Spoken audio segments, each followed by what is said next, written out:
पतली कमर वाली स्टाइलिश मोहल्ले में आई मोटी देहाती बहू। सुबह सुबह का समय है। स्वाति ट्रैक सूट में अपनी सहेलियों के साथ जॉगिंग पार्क में जॉगिंग करते हुए कहती है, यार तुम्हें पता है कि हाई कैलोरी फ्रूट खाने से भी वेट बढ़ता है। इस हफ्ते मेरे हस्बैंड फ्रूट्स ज्यादा ले आए थे और मैंने फ्रूट खा लिया तो मेरा 1 kg वेट बढ़ गया। तू देखना मेरी कमर थोड़ी मोटी दिख रही है। लेकिन स्वाति, डॉक्टर ने तो मुझे बताया था कि बनाना स्टमक और हेल्थ के लिए अच्छा होता है और वो खा सकते हैं। यार कभी कभी तो मैं भी बनाना खा लेती हूँ, लेकिन मुझे भी ऐसा लगता है कि मेरा बनाना खाने की वजह से वेट बढ़ गया है और मेरी भी कमर थोड़ी मोटी लग रही है मुझे। कोई बात नहीं निहारिका, तू अपने 10,000 स्टेप कंप्लीट कर तो मोटी नहीं होगी।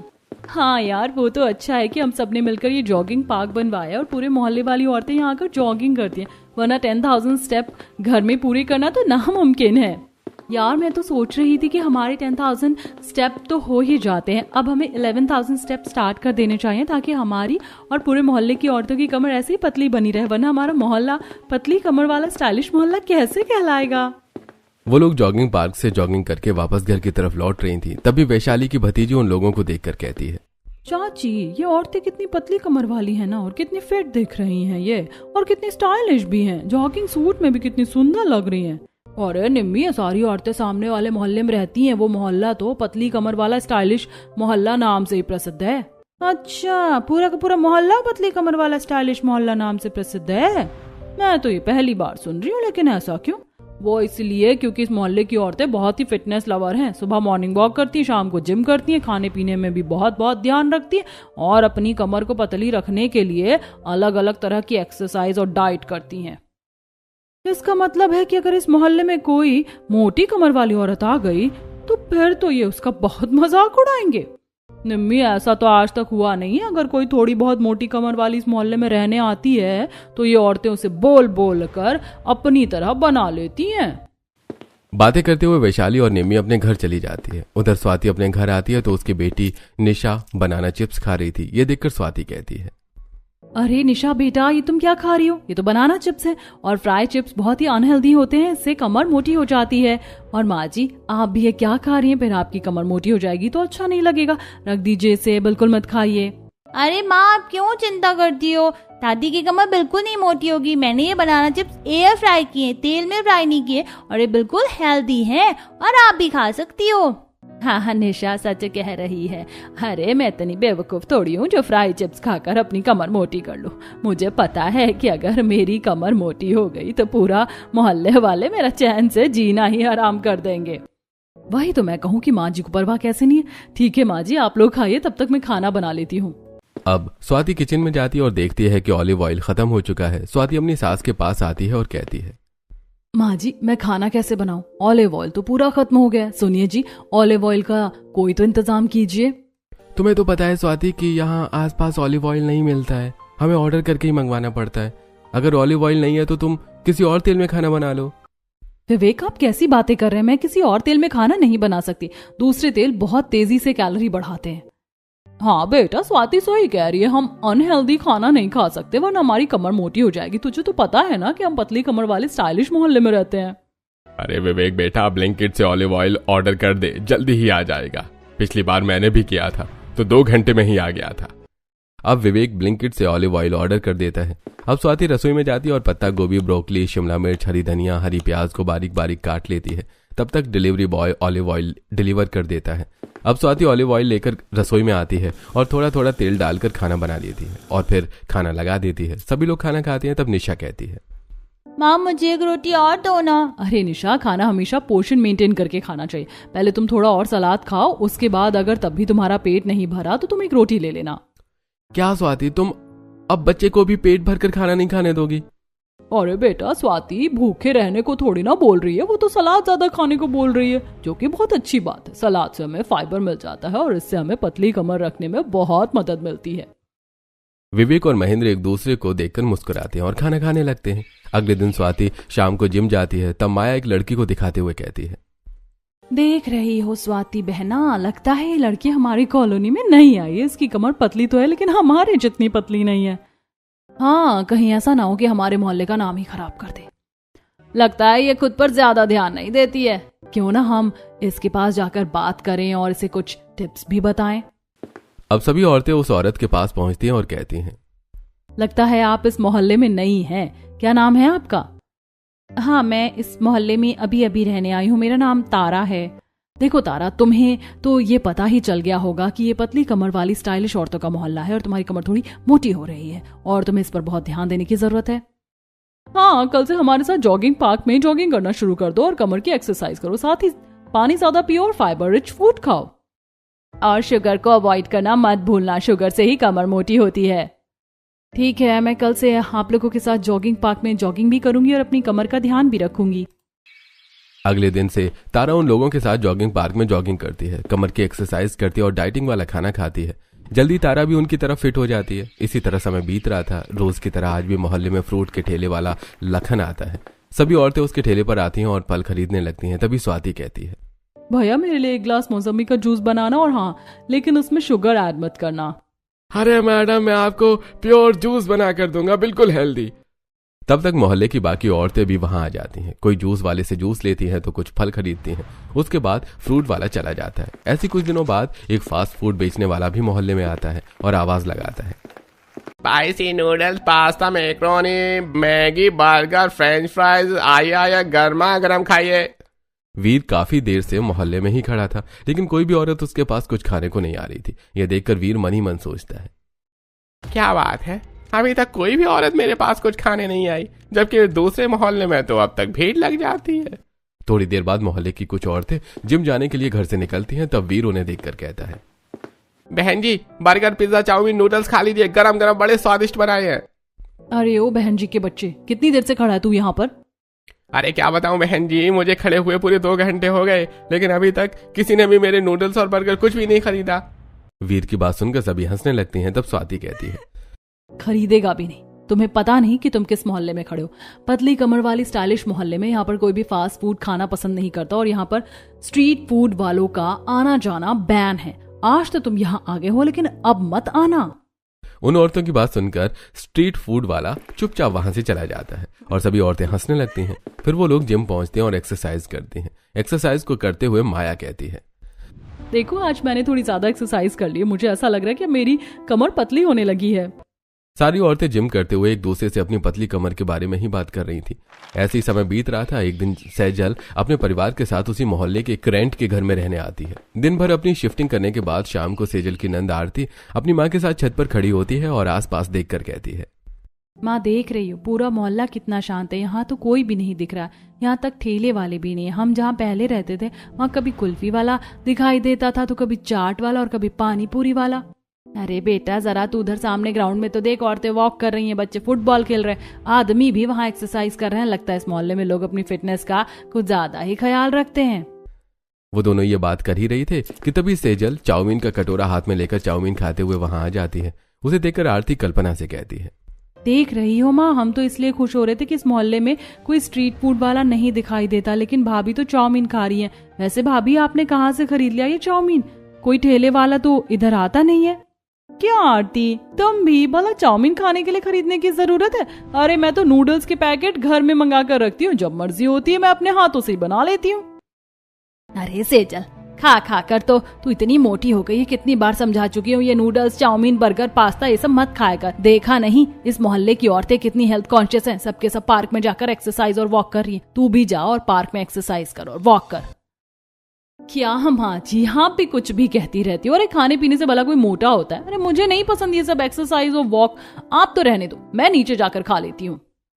ऐसा कहकर सेजल अपना चाउमीन का कटोरा लेकर नीचे आ जाती है और सोफे पर बैठकर खाने लगती है। ऐसे ही रात हो जाती है और सेजल के ससुर कहते हैं, अरे सेजल बहू, आज तो मुझे बहुत भारी भारी लग रहा है, तो तुम ऐसा करो कि मेरे लिए खिचड़ी बना लो। हाँ पिताजी, आप लोगों ने सुबह ढेर सारे पकौड़े खाए थे ना, इसलिए भारी लग रहा होगा। सेजल तुम ऐसा करो कि सबके लिए खिचड़ी बना लो, आज सब लोग खिचड़ी खा लेंगे। राजीव तुम ये क्या कह रहे हो? भला खिचड़ी से कहीं पेट भरता है? अरे क्यों नहीं सेजल, अरे रोज रोज तो तुम हैवी खाती हो, कभी कभी हल्का भी खाना चाहिए। और वैसे भी कितनी मोटी हो गई हो, जरा देखो अपने आप को आईने में। राजीव के ऐसा कहने पर सेजल चुप हो जाती है और रसोई में जाकर दाल चावल की खिचड़ी बना लेती है और फिर सभी को परोस देती है। सबके साथ खुद भी खाने लगती है। खिचड़ी खाकर आरती कहती है, अरे वाह भाभी, खिचड़ी तो आपने बहुत अच्छी बनाई है। सभी लोग मजे लेकर खिचड़ी खा रहे थे, लेकिन सेजल खिचड़ी खाते हुए मन ही मन सोच रही थी, भला खिचड़ी खाने से किसी का पेट भरता है? मुझे तो ऐसा लग रहा है कि सिर्फ 1 घंटे बाद ही मुझे भूख लग जाएगी। सभी लोग खिचड़ी खाकर अपने अपने कमरे में जाकर आराम करते हैं। सेजल भी रसोई का काम निपटाकर अपने कमरे में जाकर सो जाती है। लेकिन 12 बजे रात को सेजल की नींद खुल जाती है और वो अपने आप से कहती है, ये भगवान, रात को खिचड़ी खाई थी, मुझे तो भूख लग गई, लेकिन अब तो खाने के लिए खिचड़ी भी नहीं बची है। क्या खाऊं? ऐसा करती हूँ, इन्हें जगा कर पूछती हूँ। यही सोचकर सेजल राजीव को जगाती है और कहती है, सुनिए ना, उठिए ना, मुझे बहुत जोर से भूख लगी है, क्या खाऊं मैं? अरे सेजल सो जाओ ना, मुझे क्यों परेशान कर रही हो? रात को तुमने खिचड़ी खाई तो थी। मुझे भूख की वजह से नींद नहीं आ रही है। हम इससे पहले जिस मोहल्ले में रहते थे वहां तो रात तक रामू काका अपने ठेले पर फास्ट फूड बेचते रहते थे, लेकिन यहाँ तो कोई ठेला भी नहीं आता। मुझे बहुत भूख लगी है, मैं क्या करूं? ओ सेजल, जब देखो तब खाने की बातें करती रहती हो, रात हो या सुबह, तुम्हें समय भी दिखाई नहीं देता, इसलिए तो इतनी मोटी हो गई है। चलो अब सो जाओ। ऐसा कहकर राजीव सो जाता है, लेकिन सेजल को नींद नहीं आती। वो चुपचाप रसोई में जाती है और उसे कुछ ढूंढने पर चिप्स के पैकेट्स मिलते हैं। सेजल वो चिप्स के पैकेट उठा लाती है और कहती है, चलो कुछ तो खाने को मिल गया, सुबह तक मेरा काम चल जाएगा। सेजल अपने कमरे में आकर बिस्तर पर बैठकर चिप्स के पैकेट खोलती है और फिर एक एक करके खाने लगती है।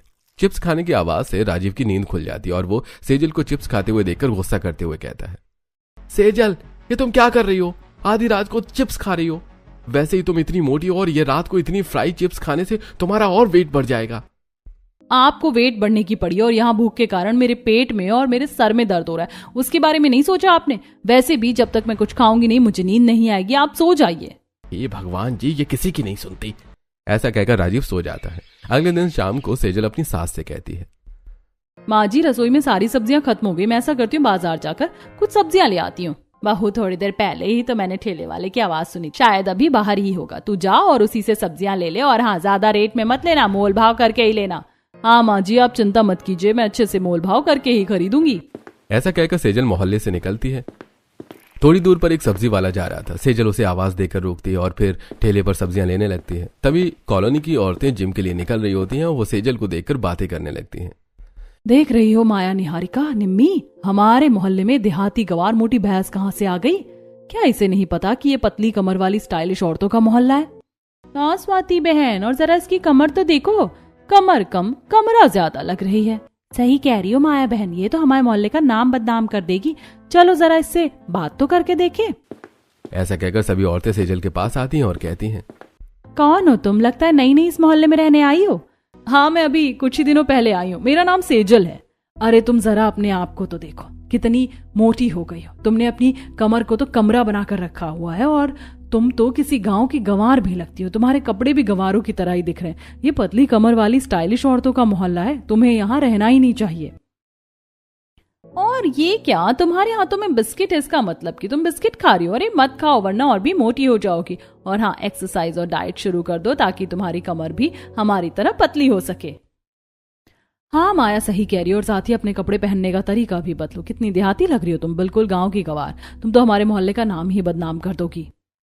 सेजल ये सारी बातें सुनकर गुस्सा होते हुए कहती है, अरे तुम लोग कितनी बातें करती हो, कोई काम नहीं है क्या तुम लोगों को? जाओ जिम जाओ, नहीं तो कहीं ऐसा ना हो कि मुझसे बात करके तुम लोगों की कमर भी मोटी हो जाए और तुम लोग भी देहाती दिखने लगो।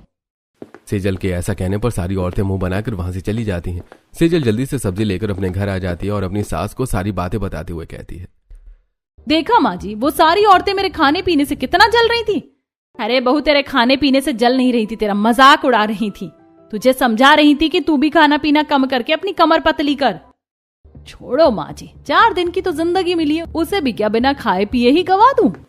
ऐसा कहकर सेजल अपने कमरे में चली जाती है। ऐसे कुछ दिन और बीत जाते हैं और एक दिन आरती अपनी माँ से कहती है, माँ, आज मुझे बहुत ब्लोटिंग फील हो रही है और ऐसा लग रहा है कि रात को खाना मुझसे नहीं खाया जाएगा। अरे बेटा, जरा पार्क में जाकर थोड़ी देर घूम लेते हैं। बाहर घूमेगी तो अच्छा लगेगा। वो तो ठीक है पिताजी, लेकिन आपको तो पता है कि नया नया मोहल्ला है और मैं अकेली पार्क में जाऊंगी तो अच्छा नहीं लगेगा। अरे तो अकेली क्यों जाएगी, अपनी भाभी को भी अपने साथ ले जा। वैसे भी तूने देखा नहीं पार्क में कितनी चहल पहल रहती है, सभी लोग जॉगिंग पार्क में जॉगिंग करने जाते हैं। तुम दोनों भी इसी बहाने घूम फिर लोगी। अब आरती सेजल को तैयार करवा लेती है और दोनों घूमने के लिए निकलती हैं। वो पार्क पहुंचती हैं और एक बेंच पर बैठते हुए सेजल कहती है, मैं तो बहुत थक गई हूँ, अब मुझसे नहीं चला जाएगा। आरती तुम भी बैठ जाओ। आरती भी बैठ जाती है। तभी मोहल्ले की औरतें जॉगिंग करते हुए सेजल को देखकर आपस में बातें करते हुए कहती हैं, अरे देखो देखो, वो हमारे मोहल्ले की मोटी लगती है, अपनी कमर को हमारी तरह पतला करने के लिए जॉगिंग पार्क आई है। लेकिन स्वाति, वो तो चुपचाप बैठी है, जॉगिंग तो कर ही नहीं रही है। मुझे तो लगता है कि यूं ही घूमने के लिए आई है। अरे इसमें इतना सोचने की क्या बात है, चलो हम चलकर ही पूछ लेते हैं।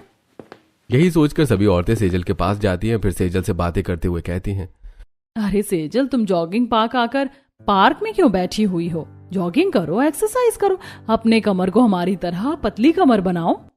स्वाति की बात सुनकर सभी औरतें हंसने लगती हैं और तब माया कहती है, अरे भाई, इसके कपड़े पहनने का तरीका भी तो देखो, बिल्कुल देहाती लगती है। हम स्टाइलिश औरतों के बीच में तो ये मखमल पर टाट का पैबंद लगती है।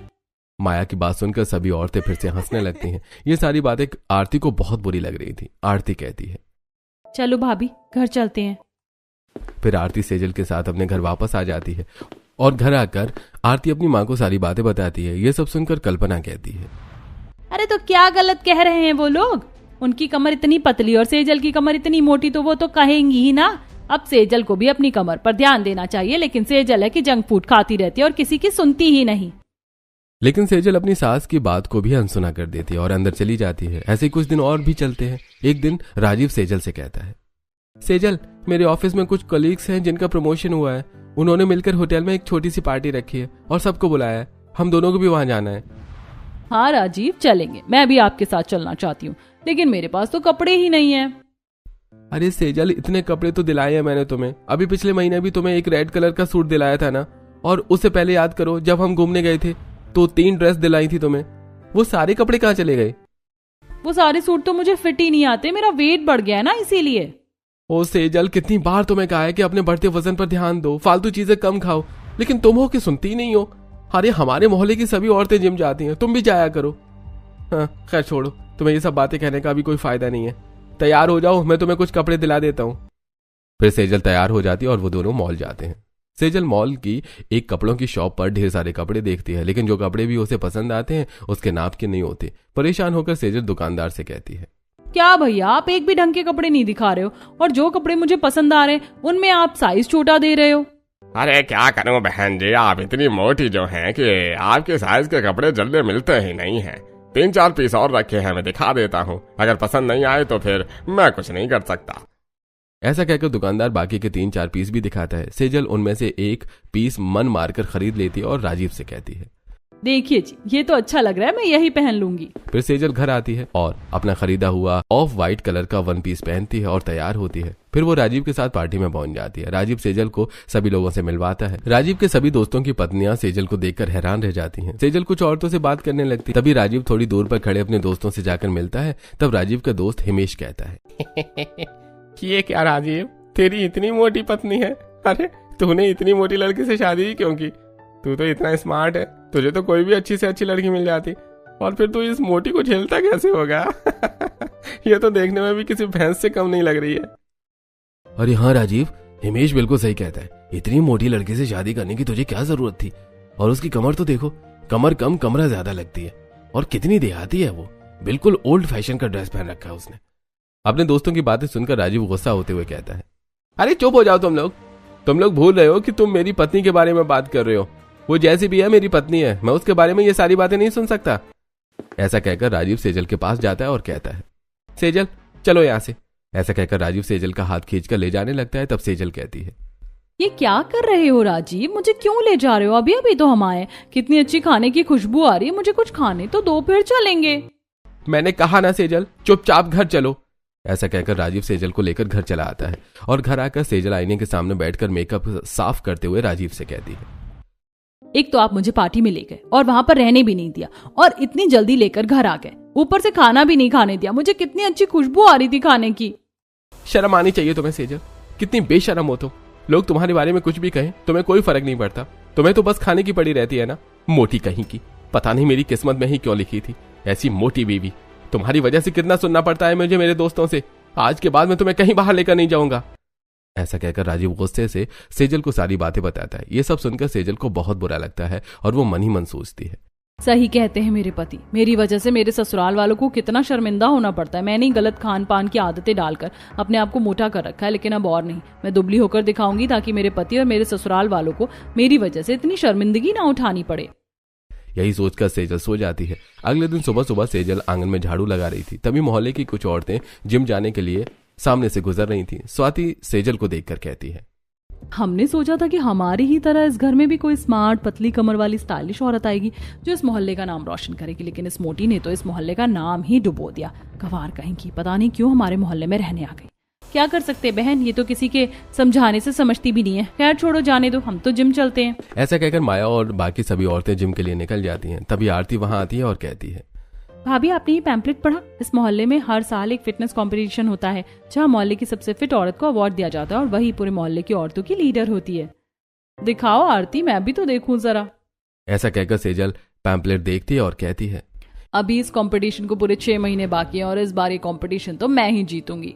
ये सुनकर आरती हैरान रह जाती है। फिर सेजल झाड़ू छोड़कर अंदर जाती है और अपनी सास से कहती है, माँ जी मैंने सोच लिया है कि आज के बाद से मैं भी जिम करूंगी और जॉगिंग भी करूंगी और साथ में डाइटिंग भी। ये सुनकर सेजल की सास बहुत खुश होती है। फिर सेजल अपने कमरे में जाती है और पानी की बोतल लेकर अपने पति का ट्रैक सूट पहनकर जिम जाती है। जिम पहुंचती है तो देखती है कि सभी औरतें जिम कर रही हैं। सेजल जैसी जिम करती है सभी औरतें उसका मजाक उड़ाती हैं। देख रही हो बहन, हमारे मोहल्ले की मोटी भी एक्सरसाइज करने आई है। चलो अच्छा, इसी बहाने थोड़ी दुबली तो हो जाएगी और हो सकता है कि दुबली होने के बाद इस गंवार देहाती के कपड़े पहनने का तरीका भी अच्छा हो जाए। लेकिन इस बार सेजल किसी की नहीं सुनती और अपनी एक्सरसाइज में लगी रहती है। जिम करके वो घर आती है और अपने आप से कहती है, मुझे बहुत थकान हो रही है लेकिन मैं हार नहीं मानूंगी। मैं ऐसा करती हूँ, रात के खाने में सिर्फ सलाद खा लेती हूँ। अब सेजल रात के खाने में सिर्फ सलाद खाती है। ये देखकर उसकी सास कहती है, ये क्या सेजल बेटा, तू खाना नहीं खा रही? नहीं माँ, आज से मैं डाइटिंग पर हूँ, रात को सिर्फ सलाद ही खाऊंगी। ये सुनकर सभी लोग खुश हो जाते हैं। अगली सुबह उठकर सेजल जॉगिंग पर जाती है और फिर घर आकर वो ग्रीन टी पीती है। फिर अपने लिए ओट्स बनाकर खाती है। ऐसे समय बीतता है। सेजल डाइटिंग करती है, जिम करती है और जॉगिंग भी करती है। देखते ही देखते 6 महीने बीत जाते हैं और सेजल काफी फिट हो जाती है। एक दिन आरती सेजल को देखकर कहती है, सेजल भाभी आप तो बिल्कुल फिट हो गई हो और आपको पता है कल ही वो कंपटीशन है जिसके लिए आप इतने दिनों से तैयारी कर रही थी। यह सुनकर सेजल बहुत खुश हो जाती है। अगले दिन सभी लोग सेजल के साथ कंपटीशन में पहुंचते हैं। सेजल ने एक रेड कलर का फिश कट गाउन पहना था। वो स्टेज पर आती है तो सभी औरतें उसे देखकर हैरान रह जाती हैं। सेजल सभी औरतों के बीच पूरे कॉन्फिडेंस से रैंप वॉक करती है। अंत में वो इस कंपटीशन को जीत लेती है और सभी औरतों की लीडर बन जाती है। ये सब देखकर राजीव भी बहुत खुश होता है।